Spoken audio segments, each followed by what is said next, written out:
And hello, fantasy football fans, and welcome to Tuesday night edition of Getting Defensive. My name is Gary, aka the IDP Tipster, and with me tonight is our regular James. James, how are you doing, man?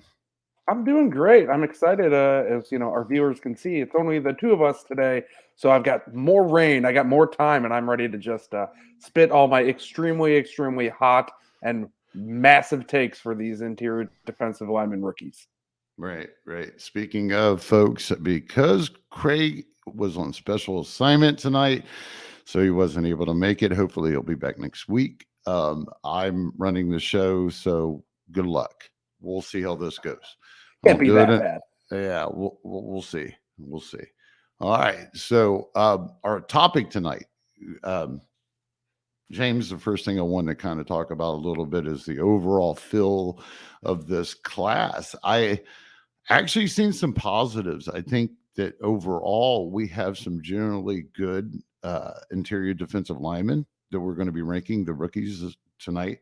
I think we actually have a solid group. I think a lot of it depends on, well, of course, where they fell, because some of these players' depth mattered. It in one way or another. Some of it really mattered. It didn't really matter what kind of I don't know skill set they may bring, you know. But and then towards the end, we have a few other little guys as developmental types. What do you think, James? Yeah, I feel kind of the same way. I'm not overpowered with this class going, wow, look at all this greatness here. Especially as, you can look at my rankings and I could give a very soon to be sneak preview. The top half of this class, it doesn't wow me, but I think there's a lot of depth here. I think there's going to be someone on these lists who's going to come and, surprise some people. But do I think it's very predictable to figure out who it is? Not so much. Right. And folks, we're definitely talking about using these guys in some, deeper formats. It's dynasty. Okay. We're probably not looking at very much out of anybody here. Nobody is going to dominate their first year, but we're here for dynasty purposes to begin with. So, when it really boils down to is that, we're going to talk about these guys and their positions within the defense and what they might offer this year and more long-term outlook, hopefully. So but we're gonna have to dig through it real quick here. And our first one on the board here is Devonte Wyatt. I believe, yep, he was a first rounder for Green Bay. What do you have for him? Because it looks like me and Kraig, which couldn't be here tonight. Like I said, he was a last minute special assignment.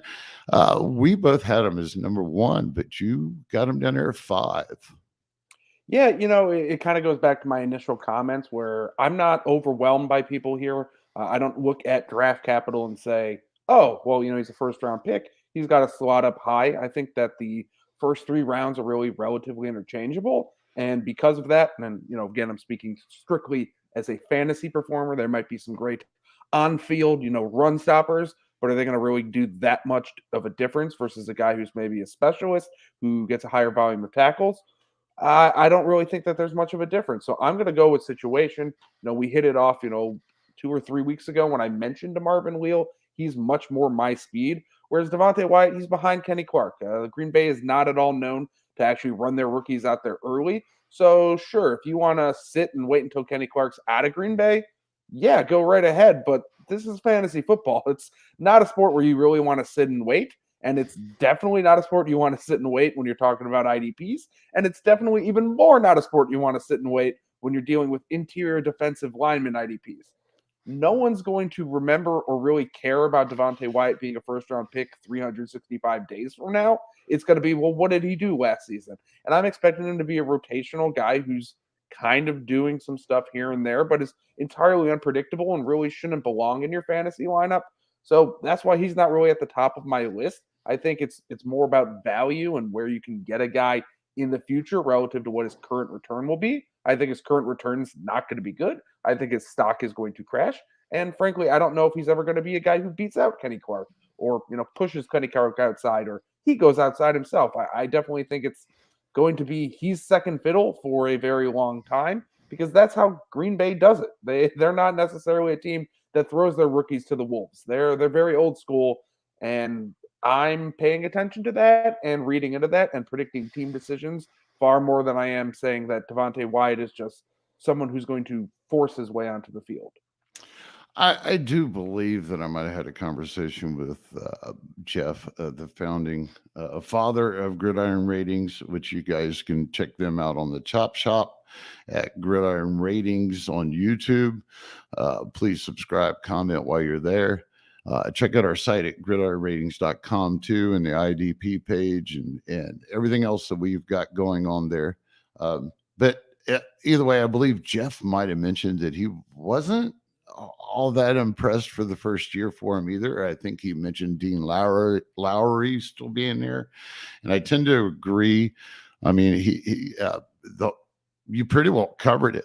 You nailed it, but I still think that we're going to see him in rotation enough, and I'm not 100% sure we're going to have complete breakouts anyways, to where, just like we've talked about in the past, I when I rank these guys like this, I'm looking at probably top 2 to 3 as one tier, and it's still a possibility.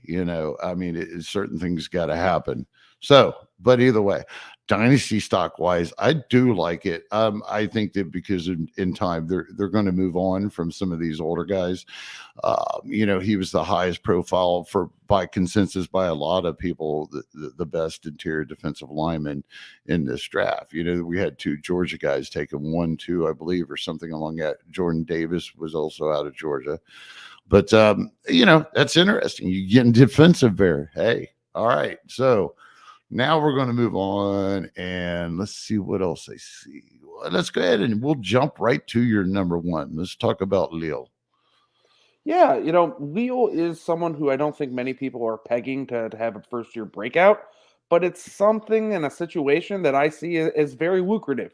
Yes, could Leal not really sniff the field? Of course, that's very plausible. It's not at all something where I would get defensive and say, no, that couldn't happen. But also, all of these players are kind of falling into those situations. No one on these lists is walking into a clear starting spot on day one. Everyone's going to have to work for their playing time and ease their way into offenses defenses, but the offense of our game. And relatively speaking, why can't Leal step in and be an amazing, sack guy early on? You've got TJ Watt there. No one else has that type of help. You've got Leal, who's going to be, relatively speaking, again, a guy who's coming in on third down potentially. He's not going to be there every down because Casey Hayward's right there. I like his ability to play limited snaps, but also produce very well in those limited snaps. And when you're looking at this class, I don't see anyone who says that they're definitely getting a lot of snaps. So sign me up for Leal. It's just kind of playing the best case scenario card. I think he has the best chance of hitting his best case scenario. Could he crash and burn? Absolutely. But I think everyone else can. So I think that this is the rare situation in fantasy football when you go and you look at a draft and you say, oh, this guy was taken in the first, this guy was taken in the second, this guy was taken in the third. And you can kind of just throw that all to the side.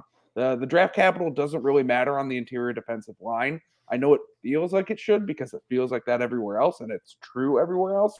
But I don't believe it this year, and I guess I'm putting my money where my mouth is. Right. Okay. Yeah. I mean, when it comes to Leal, I couldn't put him up number 1. I have a few things. I think he's developmental. I don't like the depth that's ahead of him, especially if Tuitt happens to be healthy. But even if he isn't, man, let's not forget Chris Wormley was still young. He came in from Baltimore last year, and he played for Tuitt last year, and he actually graded out well. If I remember right, he had something like 8 sacks.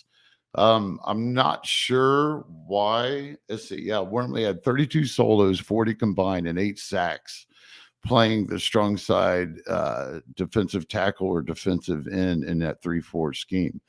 Now, that's impressive, and he graded well, so it wasn't production by default necessarily, and he's performed well in the past. So I think a few people are forgetting about him, and actually I'm looking to snag him up in a few of the deeper formats I might be going to. Looking at him, I like him as a DL2 if Tuitt is out, so whatever you're willing to spend in that. But as far as this Leal, I think he's a little bit more of a developmental guy. I think he needs to work on his pass rush from the interior defensive line, unless he ends up being, something like a nose tackle prospect. I'm not 100% sure. But either way, that's why he's a little lower down on my list than what he is yours. We're splitting here, folks. We're splitting hairs. Let's see here. Let's get back to the screen. So, let's talk about Logan Hall. What do you Yeah, have about Logan Hall? If I remember right, Logan Hall is he's with the Bucks, right? yeah, he is part of that Okay. Tampa Bay interior defensive line, right there with Vita Vea. And, like a lot of this list, it's playing what I think could become great situational snaps. I've got Leo as one, who I think is the king of that. And I think Hall is the next best king, the prince, so to speak. Mhm. He could very well find himself in a great situation if there's any sort of injury to any of those edge rushers where he might have to slide outside. I think that's entirely plausible. And when you look interior defensive linemen, when you get exterior defensive lineman stats, you usually find great rewards. So Logan Hall, again, I'm just playing the percentages of, well, if things do hit, what do I like here and how likely are they to hit? No one on any of these lists is going to hit for sure. No one really is even that likely to hit in year one. But I think Hall could hit early and then gain you great rewards. When you're drafting these guys, they're not high up in your rookie drafts. They're late picks, but they're still relatively high up. And what do you want with your picks? You always want to see a quick return because you can either flip them if you don't need that position, or you can get that return on the field. The worst thing is you draft someone and you have to hold and wait and wait and wait. And I think guys like Leal and Hall, you can draft them, and if they don't do much early, you're okay with moving on from them. And that's kind of the key. You want to put people on your roster who you're okay with progressing along from and saying, okay, I took this pick, things didn't work out. And I think Hall definitely falls in that line. He could produce right away and be an great early situational third down pass rusher who shows up on the outside for some reason. I think that's a plausible reason. We'll see in training camp if it actually is one, but I like the variance there. I like what he offers in terms of his upside. And yes, the risks are there too, but the risks are everywhere. Yeah, I think we're still kind of on a cliffhanger too to see how it goes with uh, Shoe. See if he resigns. Of course, it looks like I think the rumor is he probably will. He's probably going to just do something right before camp, I'd say. But we'll see. He might get a little bit more playing time. I do think he's going to be in a rotation. Uh, I think he's got the right skill set that he's actually could make a pretty decent impact fairly soon. I mean, Shu isn't getting any younger, and Vita, if I remember right, he's actually got a little bit of an injury history. I'm not sure how he did last year, but either way, I like Logan Hall. Folks, we are talking about, I guess, what James has hit on with each and every one of these guys so far. So we're talking about playing these guys as designated tackles or interior defensive linemen. In most cases, if it's not designated that you need a defensive tackle type or interior defensive line type, there are very few beyond Aaron Donald that or Buckner or something that would ever hinge into a DL slot unless you're starting like 10 of them. So that's I think the point we're trying to get across. But as a future, I in NFL, I think Logan Hall has a great dynasty outlook as a defensive tackle. I think that he'll be able to get you those eventual 5 or 6 sacks, possibly hit that 30-35 range. Whether that's serviceable in your league, I don't know. Hopefully in a standard he would be, at least by week or matchup play. But I do like him, and that's why he's slotting in there at fourth for me. Let's see, where did Kraig had him lower at fifth? All right, so we're moving right along. Mathis. So if I remember right, Mathis, we haven't covered him, right? No, we haven't. He went over to what is formerly known as the Washington football team, currently Mm, known as the Washington Commanders. And I think he's going to slot right into that Matt Ioannidis role of being a nice, solid rotational guy. But his upside feels so capped that even if he has a nice, potentially the most playing time out of everyone listed, he might not really produce that much going forward. He feels very, tightly capped with Chase Young and Jonathan Allen and the rest of that line. So he seems to me like someone who you guys underrated a little bit because I think he's going to have good immediate return and kind of has the highest floor relative of honestly anyone on this list. But I don't necessarily think his ceiling's super high. But I think if you're looking for a quick flip and a reward in leagues where you have to draft guys like Mathis and Zachary Carter and whoever else, I think that he's someone you should be targeting. He's got that draft capital if you want to go in the opposite direction of what I said earlier and say that does matter, because second round pick still a pretty healthy investment for any team. But I'm not necessarily in love with his long term prospects. But give me someone who's likely to slide into a role that we know has produced solid lines and go from there. right. Really, it boils down to I actually another player. Like we mentioned at the very beginning, I felt like there were plenty of solid guys. It's just where they fell this year, and in this particular case, I hate to harp on that, but I mean, you're talking about he's playing behind Payne, fellow Alabama alumni, Payne and Allen, so and he's a prototype guy just like them coming out of Alabama, great run stuffers, with the capability of getting to the into the backfield. So, but again, he is going to be behind those guys. Neither Allen nor Payne are young or old. Both of them still have a lot of playing time left in them as long as Washington holds on to those two very highly touted guys. You're looking at a rotational role. So I mean, that's why he's a little bit down on the list there for me. Doesn't really matter what he's going to bring to the table there, as in a skill set, folks. I mean, the likelihood that he's going to come in and especially his first year, even possibly second year, and be as good as what they have with Payne and Allen, who's improving at the same time, it's kind of rough, kind of rough. Let's see now. All right, so moving right along. How about we hit on, what is that, Winfrey? It looks like that you have him up there highest of all of us. Yeah, he is in my sixth slot relative to Kraig's eighth and your ninth. And maybe that's a little bit of Cleveland bias showing through.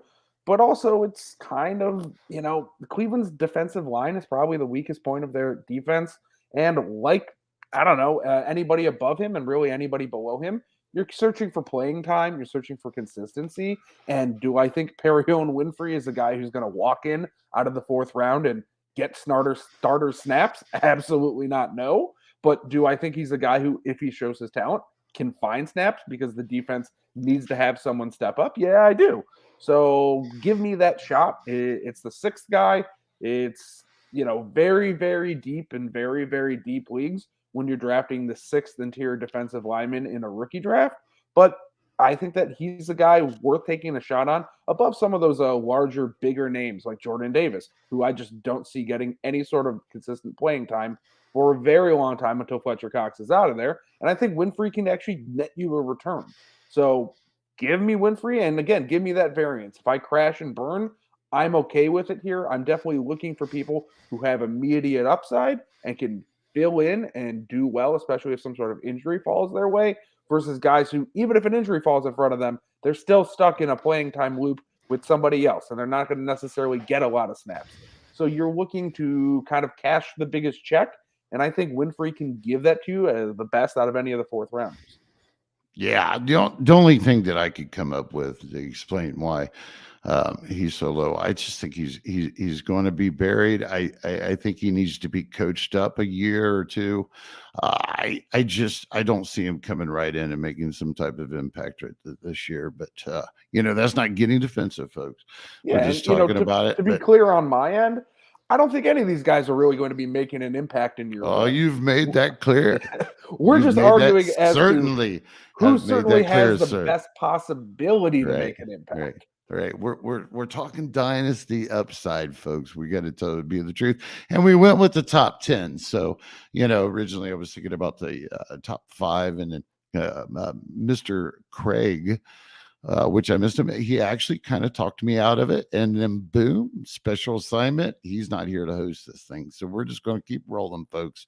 All right, so let's see, Travis Jones, which Kraig and me were both a lot higher. What do you have? Why is he down below Winfrey? And well, I mean, you've had a good reason for Wyatt too, but I'm really curious about Travis Jones. That Baltimore defensive line just doesn't produce fantasy impact players, especially on the interior side, which is what I'm really referring to. Obviously, edge rushers show up in the grid and rush the passer very well. But on the interior side, John Harbaugh's teams just don't do that. It's just not something I want to invest in, especially at a third round pick for a guy who, was primarily a nose tackle. He's going to be a run stopper who's rotational, and I don't see the upside of him, getting sacks, potentially moving to the outside, having to get additional playing time due to an injury. He feels very stuck in that role, and that role is very minimal from a fantasy side, to put it delicately. He seems like the exact type of person that you don't really want to invest in early. Obviously, I still have him ranked over a first round pick, so I don't think he's absolute junk, but he's not the type of person that I want to shoot my lottery ticket with. I'd rather have someone who I think has more current upside so I can cash that lottery ticket in quickly if I want to get out versus having to wait and wait and wait. And Jones, even though there's relative playing time to be had in Baltimore, I don't think he's going to get it, and I don't think it's going to stick around. And I think he's going to be a wait and wait and wait scenario. So he falls down my list, and obviously by my ranking and relative to both yours and Craig's, he won't be available at interior D line 7. Someone else will have drafted him, and I'm plenty okay with that. All right. I'm actually I like Travis Jones. I know that we're looking at the potential of a nose tackle. It would be great if he would transform and be on the interior defensive line as a DE. But as a nose tackle, you have a great point. There's not a lot of them out there that could do it. But I'll tell you what, I actually think this guy's got the bull rush. He gets into the backfield. At least he did in college. So I think he's got some power and he's got good hands. And with a little bit more development, he might actually turn into a little bit more of a better interior defensive line pass rusher. I have to admit, after really diving into Jones, I might be giving him a little bit more upside that got him into that number 3 spot for myself. Let's see, hey, Kraig had him at 2. So, all right, rolling right along. We're going to go in another one that's lower on your list than it is mine and Craig's, and that's Jordan Davis. Yeah, I briefly touched it early, but I'll just kind of say it square. There's no playing time to be had early here. Period. Philadelphia loves rotating in, many defensive linemen, including those on the interior. And they brought back Fletcher Cox. They've got Javon Hargraves. He by no means has any path to becoming a guy who's going to produce for you on any sort of week-to-week basis, even with multiple injuries ahead of him. It's just not going to happen. Could he produce, 2-3 years from now? Absolutely. All of these guys could. But that draft capital tells you, ooh, yes, I like this. If he was taken in the second round, or Perrion Winfrey went there, or Phidarian Mathis went there, no one would have him, anywhere close to being up high like you guys do. I understand it's Jordan Davis and he's a different person than the 2 guys I just listed. But to me, especially with interior defensive linemen, situation matters a ton. And I don't think Jordan Davis is going to break through that situation. So I don't want to invest early and then wait. It's a topic that I continually hit on this podcast. But waiting is not for me. I don't want to draft guys and go, okay, in a few years they'll be good. That's not good enough. I'm fine with drafting rookies, but I want to, at most, wait until next year until they produce. And Jordan Davis doesn't feel like that to me. He feels like he's going to just be a big, long, passive, well, you just wait and see until he gets playing time. And I'm going to go, no, I won't. I will invest elsewhere, but someone who has the playing time. That's it, man. We're strictly going redraft on Tuesdays with you. All right, folks. Okay. Jordan Davis. All right, I know he's a prototype nose tackle. That's probably why he wasn't the first guy that came off the board for him. But I mean, realistically, Philadelphia runs a 4-3, so we're looking at him at playing at probably a defensive tackle within the scheme. Is it going to happen the first year? No, it's not going to happen. But I think that he's got enough there to get the chance to flash in rotation with Hargrave and Cox this year. And, I believe it's Cox is going to be a free agent next year, one of the two. So they're probably going to move on from Cox. He's been around in the league for a while. I'm not 100% sure how old he is, but he's been around for a long time. So, I do like him. But at the same time, we're splitting hairs, folks. We're splitting hairs. Let's see. I will let you take over on your number 9 guy. Yeah, I think you're going to let me take over because you don't want to pronounce that name, which Nope. was a very smart move of you. I will Nope. actually give it a go. I'll go Eyioma Uwazurike. Who So am I to I argue with you? already apologize for that butchering of a name because it's not good. Frankly, I considered not even putting him in my top 10, so I didn't have to say his name. But I'm better than that. I give the people what they want, which is the most accurate rankings that I could possibly give them. So he is my 9th one. He's out there in Denver, a defense that should be improved, but is also in a division that should be extremely improved as well. So I'm not sure how that correlates over. They got DJ Jones. They don't really have much of anything else there. So there is some nice potential early reward, but at the same time, there's a whole lot of kind of nice potential early reward there from a lot of different guys. They got Mike Purcell. They still got, I think, Kevin McGim over there from last year. And it seems like it's just going to be a big mess in terms of interior defensive lineman value. Again, you're diving in nitty gritty when you're looking at teams going, oh, this is a mess, and you're not talking about their LB1s or their number one safety. You're looking deep, but he could show up, he could produce, but I don't like it in terms of getting a lot of fantasy results. But if you say slid him up to 4th and you wanted to argue and said you do like that situation, I'm not going to argue against it. All of this class to me is very, very similar. I've got Leal and Hall really as my top 2, and then everyone else kind of slides down below them in the same tier. So if you want to go with Mr. Uwazuki Uwazurike. Yeah.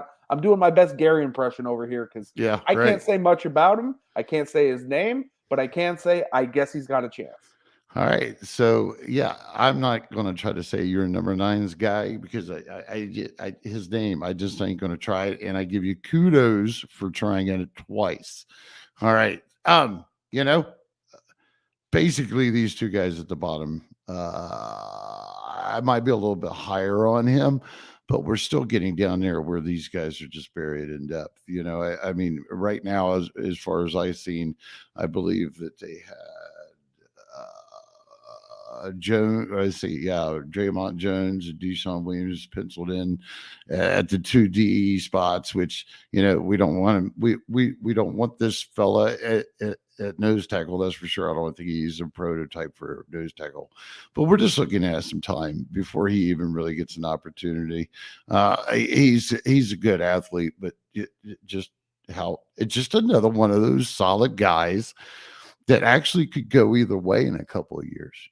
I mean, it really depends. But we're late. We're talking later, at least down on James's list.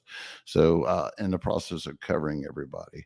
Well, let's see. Let's pop back up. My bottom one was Zachary Carter. Let me see if I can kick this one off real quick.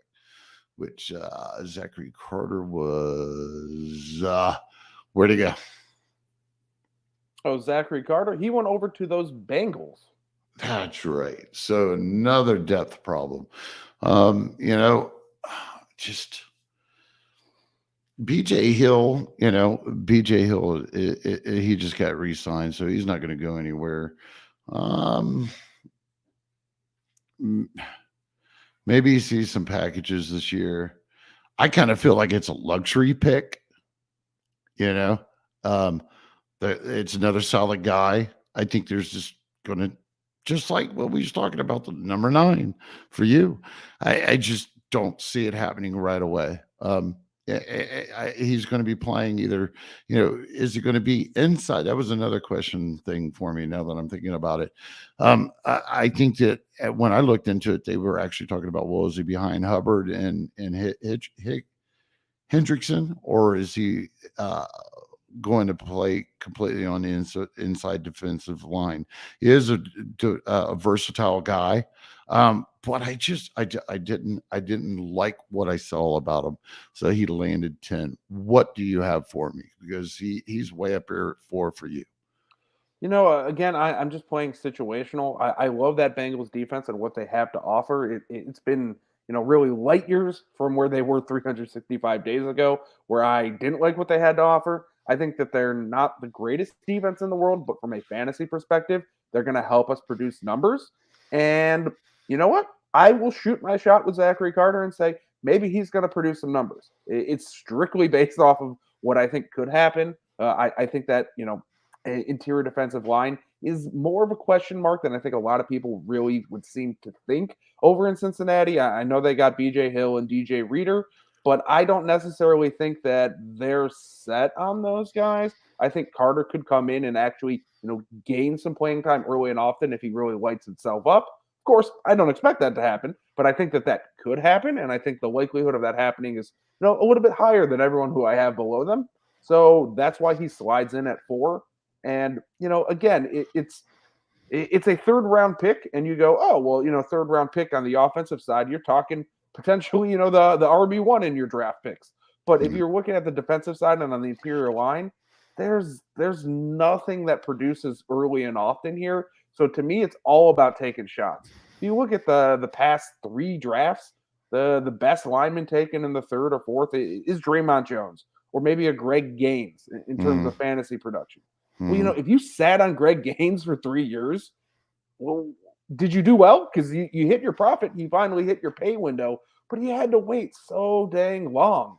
It's why there's a lot of just shooting for the best shot in terms of Again, redraft value. redraft. That's all Yeah, that's exactly. I'm talking You're redraft, but the right. reason I'm talking redraft Right. is because you need to play Dynasty interior defensive lineman like it's redraft, because you can just go and search for playing time, and if you don't get it, you can move along. You don't need to sit here unless you're in, 4 copy, 100 team leagues that are, vast and vast and vast. If you're even in a deep league, you kind of just need to play this as a redraft position, in my opinion, and not think of it as a true dynasty one, because the waiting time is just, it's not worth it. It's just not worth it in fantasy football. Positive, man. Think positive. Think positive. I'll All say right. in 3 years from now, we might have our Right. next Greg Gaines, and I Right. will have him positively not on my roster. Well, you've covered that same thing on the each guy almost, and we got a whole big show coming up next week, folks. So maybe James will throw something a little else in this a little bit if we could get him to encourage himself to look at it as a prospect of dynasty and beyond. I will say this, but we're getting there. We are getting there. as we expand into new positions and new Right. different players, I Right. will be having a lot more value and see a lot more future prospects in terms of long-term and short-term value than I do on this interior defensive line. Yeah. Maybe I'm just getting defensive with the dynasty concept tonight. Yeah, Who it's knows? hard. Craig needs It's to rein hard. me in and get back here. We both know it's really hard. I mean, folks, this is these designated defensive tackles. We do not expect this video to go viral. All right, so let's sum this up. Who haven't we covered? Neal? I think we haven't Farrell? really gone at Neal Farrell Jr., who hangs Right. out at the bottom of all 3 of our lists, but is on all 3 of our lists. And there were enough, defensive linemen drafted that making the list is something to be of note. He went over to the Las Vegas Raiders, who, completely revamped their entire defensive unit, including their defensive line. So there could be some optimism that he could just step up and show up, because no one on that defense is, proven and entrenched in their position. But at the same time, I think all 3 of us go, yeah, it's probably not going to happen. He's a guy who could do that, so we'll just slot him in the bottom half of the top 10 and just kind of ride it out.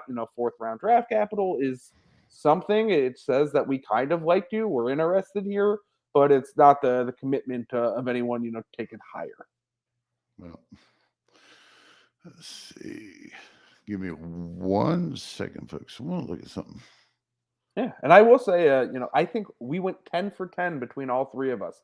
There's no 11th wild card on here. No, We it was liked who we liked. yeah, and again, folks, this is a scarce list.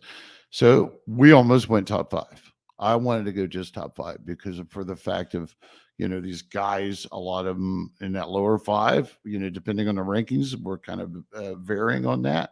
But a lot of these guys aren't going to produce for a couple of years yet. They've got certain things that have to happen. They have developmental time. They still have better players in front of them, if nothing else. So I was just about there and I got distracted. I apologize. I am moving right along. There was something that I know that stuck out in my head that I was thinking about. And we're trying to wrap this up. We'll be done here momentarily. All right. So the one thing I like about him is his 3-year window production that he had. He had plenty of production in college. He's a solid dude. Let's see. We were talking about 152 total tackles, 68 solos, 16 tackles for loss. I mean, 9.5 sacks as an interior defensive lineman. That's pretty impressive over a 3-year window. I mean, that's consistency for a college interior guy. Wouldn't you say, James? Yeah, I mean, everyone who gets drafted in the NFL draft is either a physical freak who has some sort of off-field or giant issues that don't pertain with the game of football necessarily, or they've produced. It's insanely rare that you get someone who gets drafted and you're like, they don't really have that great of film. They're not really anything special when it comes to just their physical size. So I always look at college stats with just a massive grain of salt. I know there are many people out there who have massive formulas and they can predict who's going to be the alpha and who's going to be the omega and who's going to be the megatron and all of these other great terms. But it's really, really hard to figure out who's going to translate their statistics from college to the pros. Obviously, on the higher end, it's a little bit easier, but it's still pretty dang hard, even in today when it's 2022 and we have so much more data and so much more film and so much everything else. It ultimately boils down to, well, what does the team think of them and will they get playing time? That's what it is for me. And I know I'm on the outside of the box looking in with that type of analysis. Many people like to rate off of the exact on-field performance and how they think that math can add up to something else. But I like to look at situation, I like to look at opportunity, and I like to take an educated guess and not have my own little secret formula as to what I think is really the opportunity there for a player to get on the field and have a chance to produce at efficient numbers.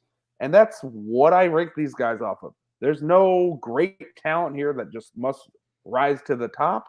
And I think that when you look at college stats, that's my general feeling across everything. So, of course, Neil Farrell produced in college. He's a 4th-round pick in the NFL draft. He should have produced. Did he produce as good as the guys above him? Maybe, maybe not. But he definitely should have had a solid college career. Yep. It boils down to, particularly for him, there's some things going to have to change because there's definitely some solid veterans ahead of him. We're looking at Hankins, Nichols, Pecco, Butler, Andrew Billings.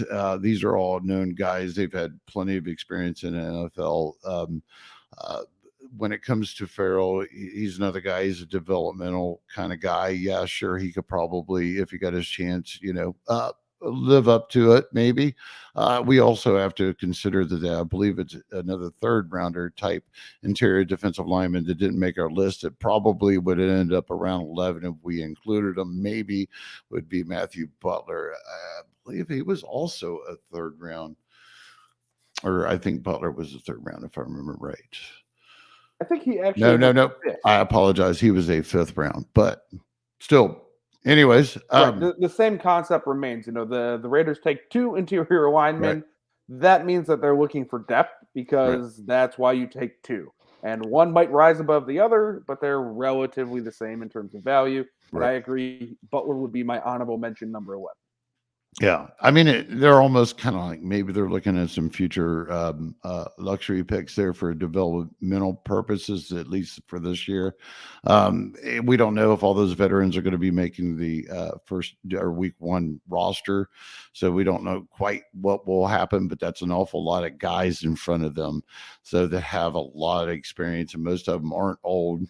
They're older, but they're not old. So we'll see how they go or how they do here in the future. Well, folks, this really is going to wrap it up.